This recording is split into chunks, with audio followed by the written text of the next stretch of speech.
Tonight on SportsDesk. Home run hot streak. Our inside pitch crew breaks down the recent success of Canes baseball heading into another homestand. Plus, game, set, match. How one Canes tennis player hopes to light up the court with her skills from across the pond. And finally, rooting for a rebound. Our Hurricane Hangtime crew reflects on the status of both hoop squads as their seasons closed out. All that and more. SportsDesk starts right now.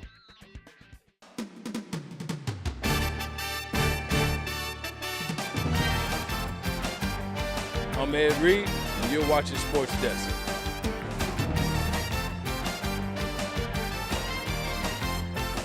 Hi, I'm Jim Kelly, former UM guy. You're watching SportsDesk. What's up? I'm DJ Williams, and y'all watching SportsDesk.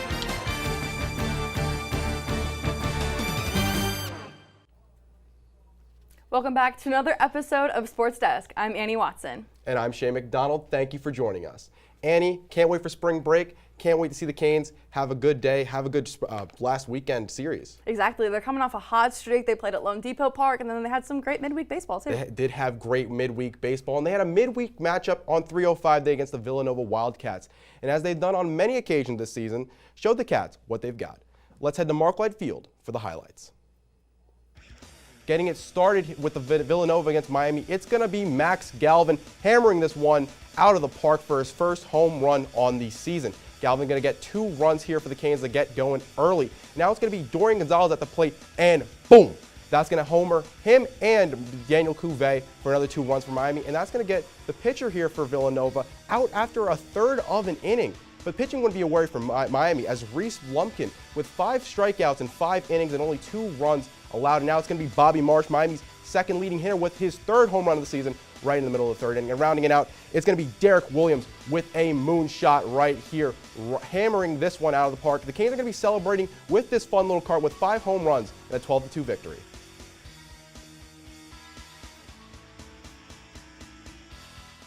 Coming off the win against Villanova this week, the Canes are coming in with lots of momentum for their weekend series against the UConn Huskies. Our inside pitch crew is live in studio to see how Miami can stay hot. Guys? Thanks, guys. Welcome to Inside Pitch. I'm your host, Ashley Friedland, joined by analyst Luca Macciardi, and let's get right into it. Griffin Ugas has been that star Miami pitcher on Saturday nights for Miami. What are his stats looking like so far this season? Well, through his first 3 starts in the green and orange, Griffin Ugas has been dominant. 30 strikeouts in 3 starts. He's only allowed 6 hits. That's right, 6 hits in 17 innings of work, and he leads the Miami rotation with a 2.12 ERA. Who else would you rather have on a Saturday night under the lights, at the light? He is definitely keeping Miami's momentum strong. Speaking of momentum, Miami's coming off a 3-game win streak. They're doing very, very great jobs in, of course, every aspect of baseball. What are some of the highlights from those games? Well, the Miami Bats, they're awake, folks. Let's take a look at some of the highlights from that game against Villanova. First off, Max Galvin, his first home run as a Miami Hurricane, 420 feet over the wall in right center. But the Canes didn't stop there, folks, because Dorian Gonzalez Jr., the captain, not 1, but 2 home runs for Dorian in his senior season here at Mark Light. The Hurricanes would have 5 home runs against the Wildcats, and that laundry cart, well, he had a busy night on Wednesday. Let's see if it'll do it again this weekend against UConn. Absolutely. Let's see if they can do it again with Luca's looks. Luca, what do you have for us to make sure Miami wins this UConn series? Starting things off, we're going to go with avoiding the long ball for the pitching staff. Miami gave up 6 home runs up in Gainesville last week against the Florida Gators. Got to make sure that you're not giving up those types of runs against UConn. But then on the other side of things, for the Hurricanes bats, get to the bullpen. UConn's bullpen has given up 35 extra base hits. That's right, 35 extra base hits. The Hurricanes, they've been winning games when they get to the bullpen early and often. Got to do that against the Huskies. And then finally, the rise of the bats. Are the Miami Mashers back? I don't know just yet. UConn's given up 15 home runs this season. Dorian, Daniel Cuvée, let's see what you guys got. That's all the time we have for you guys today. Back to you at the desk. Thanks, Ashley and Luca. The Canes return to Mark Light Field tonight, facing off right now against the UConn Huskies. Our reporter Max Keller is live at the light to tell us more. Max, how's it going out there? Yeah, Annie, Miami bounced back after their series loss against Florida with a couple of midweek victories. But this team can't fall in the pattern of one step forward, two steps back. With ACC play starting next weekend, Miami has to solve their lingering issues against the visiting UConn Huskies. UConn holds a 2-7 record, but don't let that fool you. The Huskies last season made the NCAA tournament and won the regional as a 3 seed. Miami currently has an 11-3 record, but only one of their 11 victories has been against a team in the top 25. Good news for Miami fans? They've yet to drop the ball at home this season with a 9-0 record at Mark Light Field. Reporting for UMTV, my name's Max Keller. Thanks, Max. Some new faces have stepped up to the plate for the Canes this season, and even more at the mound. Jake Baum sat down with one Canes transfer to learn about how his faith led him to the orange and green. Growing up, you as a baseball guy, I mean, you see the Canes baseball team, it's always the best team around. It's always the best team in Florida. So just being part of that, it's been pretty cool. It's like a childhood me would have been so happy just to be here and be able to throw on the mound here, so it's pretty cool just to be able to live it out. The path to Coral Gables for Griffin Ugis wasn't a linear one. A Florida native, two-way baseball star out of Wellington, he decided to leave the Sunshine State and go to Cincinnati out of high school to try and live out his baseball dreams. But something told him he always wanted to be back in South Florida. Coach Anderson first called me, I was overly excited, like, oh my goodness, I can't believe that's really going to be an opportunity I can have. Communicate like you got to earn everything you get. I think Coach JD does a great job of really making sure the only thing that you get here is anything that you earn. The effort you're going to get, the competitiveness you're going to get, that's never going to change with him. He's going to go out and give you whatever he's got for that day, which is all you can really ask for. Coach Arteaga was thrilled to bring Griffin in, but knew that for him to fully succeed, he was going to need to focus his time on one or the other. It seems that choosing pitching was the right choice. Definitely has affected the way I can just handle my business every day, coming to the field, just knowing I got to make sure I'm ready for one day a week and really peak my body that way. And I think that's been huge. I think mentally also just learning a lot of stuff about pitching I never knew before. Definitely a hard decision when it came to just me and my dad talking about it and realized like maybe this is probably the best decision for my career. Griff's dad has been helping him his whole life, his family staying a constant in his purpose and his success. So when he found out he would be the Canes Saturday night starter, I was pretty excited. I called my dad right away. I was like, hey, it's going to happen. Make sure you get down here on Saturdays, so it's going to be pretty cool. He's the best. He's been coaching me since I was about 8 years old. Me and my brothers getting us to the field and bringing us home, and it's been pretty cool just to have him in my corner every single day to call him after games and stuff. He always says, nothing's as good as it seems, nothing as bad as it seems, so just kind of try to keep me even keel. Keep me positive, keep me just excited to be out here and have fun. The one thing he wants everybody to know is like when you're playing, like everybody knows you like to play baseball, you like to have fun, like it's fun to be out there. It's just the start for Griff's Canes career. After his first 3 Miami starts, he boasts a 2.12 ERA and is averaging 10 strikeouts per game. And for a Miami rotation that so desperately needed starting pitching last year, the Canes may have just found their guy. Jake Baum, UMTV. Thanks, Jake. Coming up on Sports Desk, our O Sports Roundup crew tells us how some Canes are making history. Stay with us.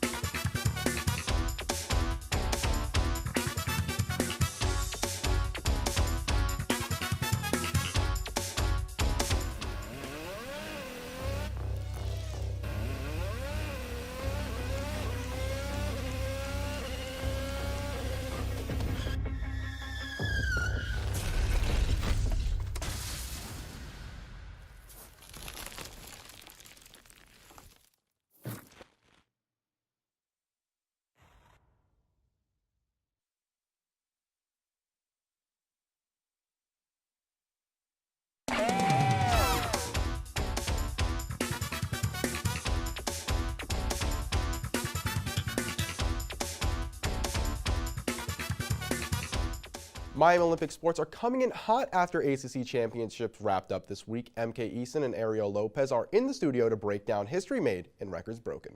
Guys?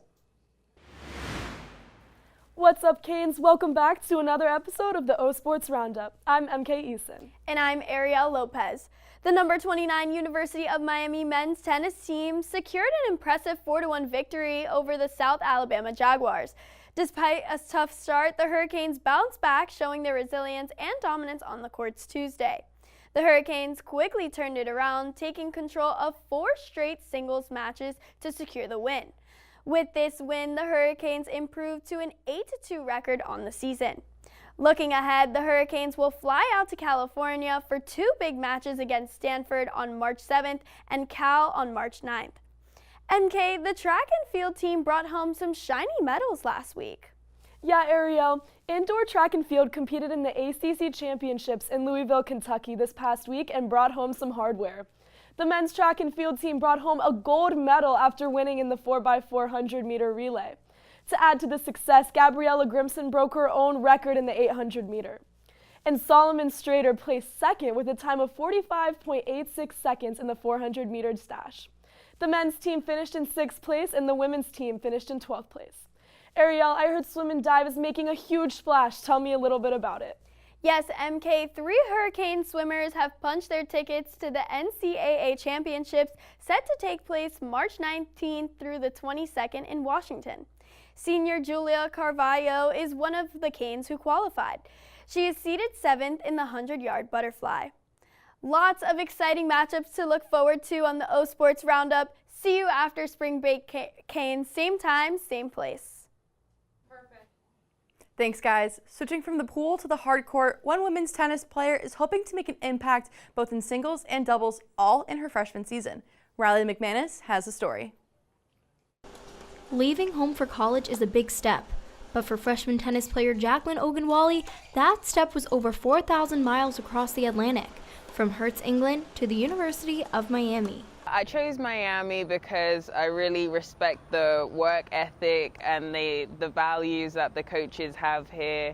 I think that the program is a great fit for me because they believe in hard work and just being a relentless competitor. I think a lot of different qualities, like, were highlighted through the recruiting process, from like her athleticism, from her power, and then how detail-oriented was when we were able to engage in the first recruiting conversations, how bright she was, how driven. But Jacqueline hasn't had to navigate this journey alone. Her teammates, including her doubles partner Ailey Arai, has witnessed her transition firsthand. And she brings a lot of energy on court, and then off court, she's straightforward to me, and then she really gives me a good advice, generally life advice, and also I can talk a lot of random stuff with her. So she's a really a great best friend and also a great competitor. Being 1,000 miles from home, Jacqueline has had to navigate the challenges of long distance with her family, relying on calls and video chats to stay connected. It's a mix of text and, sending, memes or whatever, I suppose, and FaceTime and things like that. So we find a way, but there is a bit of, what would you say, time acrobatics, if you like, yeah. With her first season underway, Jacqueline is focused not just on adjusting, but on making her mark. And for her, this is just the beginning. My goals for this season, probably to just really clean up on my habits. I really do believe that if you have a process kind of mentality, the outcome will sort itself out. So I just really try and work on trusting my coaches and the people that I've come here to learn from. Really put my teammates first and really try my best in everything that I do. From England to Miami, Jacqueline Ogunwale's journey is just the beginning. And with her drive and determination, the best is yet to come. Riley McManus, UMTV. Thanks, Riley. One Canes women's player took her talents from Japan to the 305. Dylan Davis sat down with freshman Ailey Arai to talk about her experience at UM on this week's edition of Athlete of the Week. Hello and welcome to this week's edition of Athlete of the Week. I'm your host, Dylan Davis, and today, from Canes Women's Tennis, I'm joined with Ailey Arai. Ailey, how are you today? Good, how are you? Good, thank you for joining us. Of course. So tell me, what got you into the sport of tennis and what made you want to stick with the sport? So I used to play soccer at the same time, but I really like how I can create my own shots and my own game style in tennis, which is a really cool part of individual sports, I'll say, yeah. I love that. And who would you say is your biggest inspiration in the sport of tennis? My favorite tennis player is Iga Świątek. She's world #1, maybe right now. and her game style is really aggressive, and then she's a really hard worker, so I love about her. That's amazing. And if you could give any piece of advice to someone wanting to eventually play D1 sports and tennis, what would you give them? So sometimes I was worried about my future and how, like, maybe if I don't have results to get into this position, but I'll say that maybe like give 100% to what you can control right now, and then be present and just like dream big, and then, yeah, just believe in yourself. I love that. And lastly, what is the team culture like at UM? Oh, it's really cool. Like, we're international team, so we have a lot of like diversity, and like we really like to work hard, and then we always have high energy to kind of like encourage each other. So I really like about that. Yeah. That's amazing. Well, I wish you the best in the rest of your season. Thank you you so much for joining us. And that's all for this week's edition of Athlete of the Week. Back to you guys. Thanks, Dylan. Up next on SportsDesk, I got a chance to take a look inside the biggest league for a sport with a rich history in Florida. But first, it's time for some trivia. Miami men's basketball currently has a record of 6-24. Prior to this year, when was the worst season for Miami men's basketball? Was it A, 2000 to 2001, B, 1991 to 92, C, 2015 to 2016, or D, 2002 to 2003? Find out the answer when SportsDesk returns.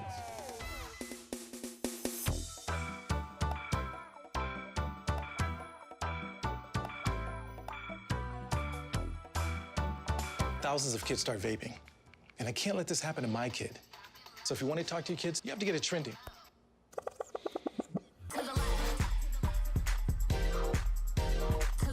No, you're doing it wrong.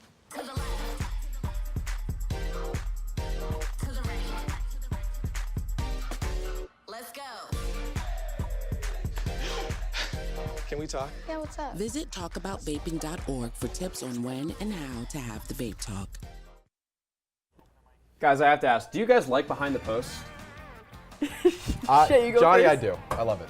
You do great stuff with Behind the Post. You're doing some good stuff. You have big shoes to fill, so you're killing it. You're killing it, Johnny. You're killing it.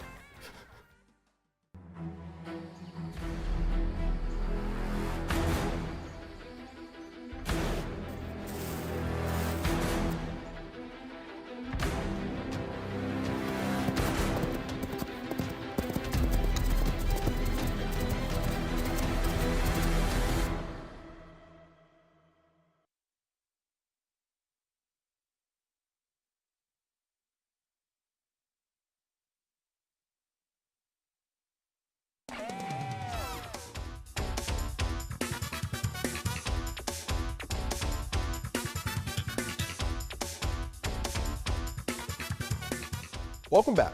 If you guessed B, you're correct. The Hurricanes finished the 1991 to 92 season with a record of 8-24, with just one win and 17 losses in conference play. Basketball season is coming to an end for the Miami Hurricanes, and both the men's and women's hoop squads have a lot to learn from the results this season.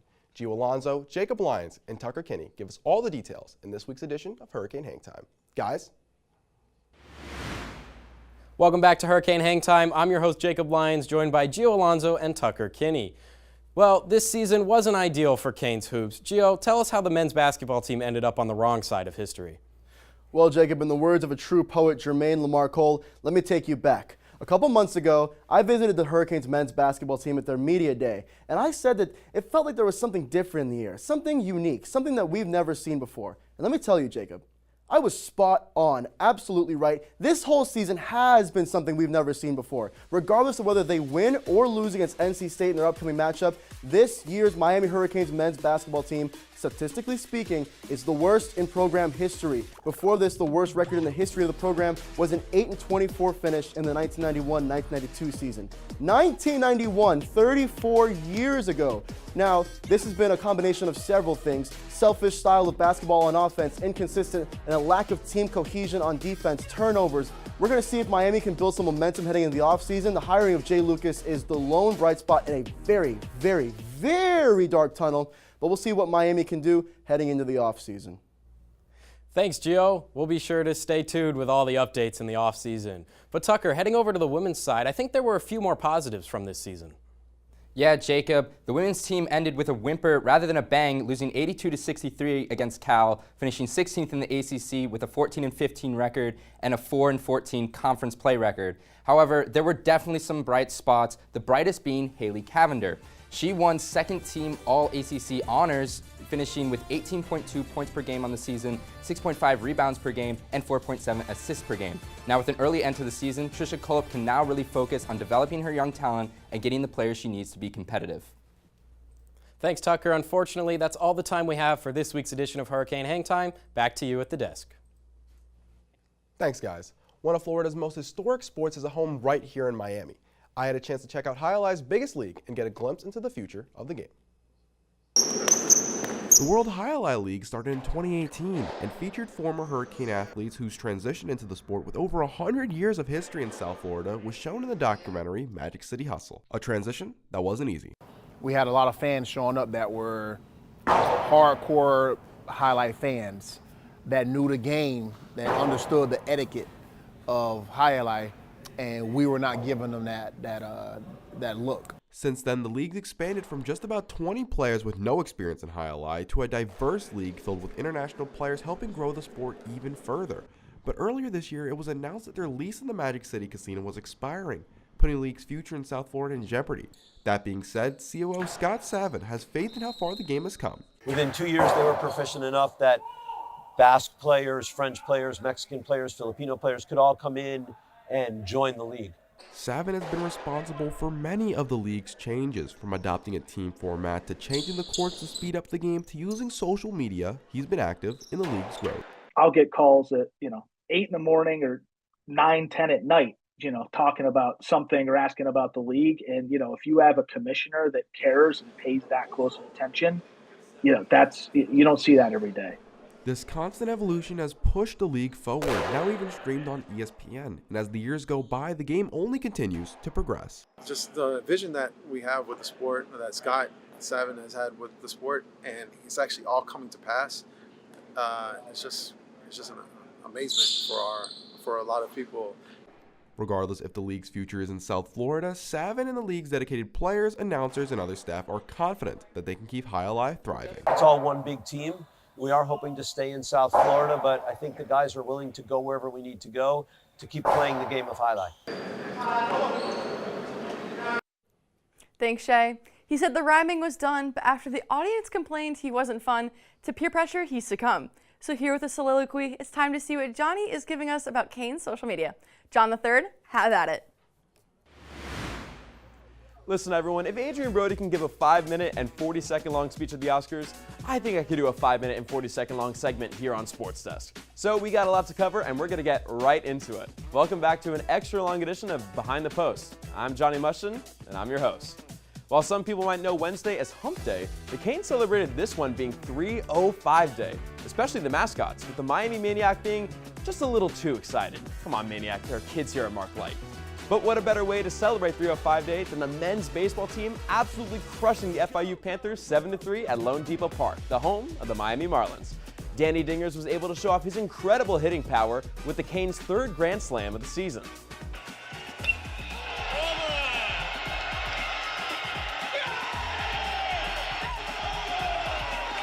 And while Cuvée is crushing it here in the 305, the track team took the trip up to Louisville for their latest indoor meet. And let me tell you, the Canes were looking better than ever. Runner George Franks was able to grab second place in the ACC men's 200-meter dash. Check it out.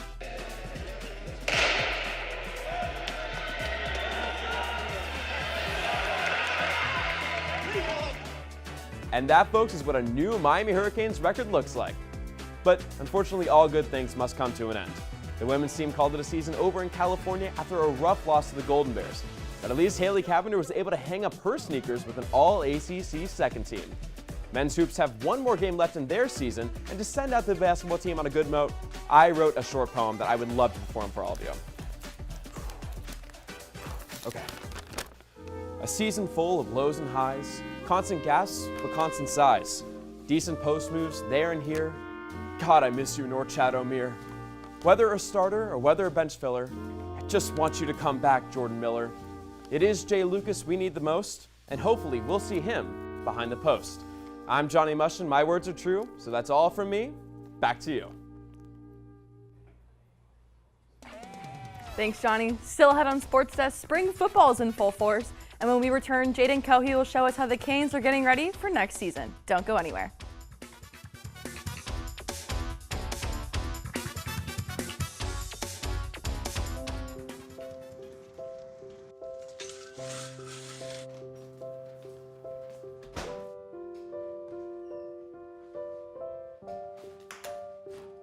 I like to eat apples and bananas. I want to eat apples and bananas. I need to eat apples and bananas. Why can't I eat apples and bananas?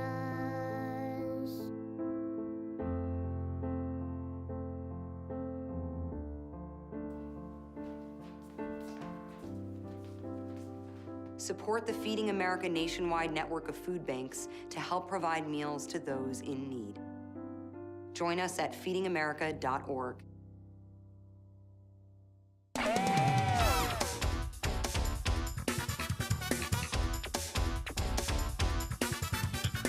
Canes football is making big moves on the defensive side of the ball, bringing in new coaching talent to elevate the program.